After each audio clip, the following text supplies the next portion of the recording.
Bharat summit నిర్వహించినాం.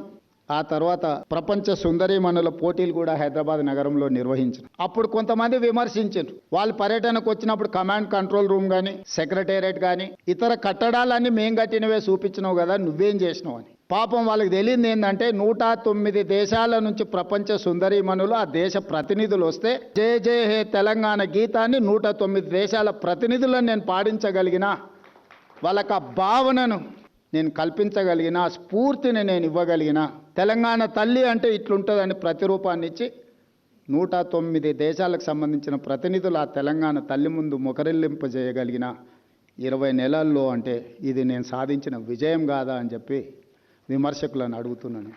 ఈరోజు కొద్దిమంది అద్దాల మేడలు, రంగుల గోడలు చూపించి ఇదే తెలంగాణ నమూనా, ఇదే తెలంగాణ అభివృద్ధి అని చెప్తుండ్రు. ఆ అభివృద్ధికి నేను మా అందశ్రీ అన్న వ్యతిరేకం. ఈరోజు ప్రతి పేదవాడు గ్రామాలలో సొంత ఇంటి కళ, ఆత్మ గౌరవం. 3,10,00,000 మంది పేదవాళ్ళు సన్న బియ్యంతో అన్నం తింటున్నారు, వాళ్ళ పిల్లలకు సన్న బియ్యంతో వడ్డించుకుంటున్నారు అంటే ఆత్మ గౌరవం. లక్షలాది రేషన్ కార్డులు ఇచ్చి ఈరోజు వాళ్ళని ఆత్మగౌరవంతో నిలబడే విధంగా ఈరోజు పరిపాలన అందిస్తున్నాం.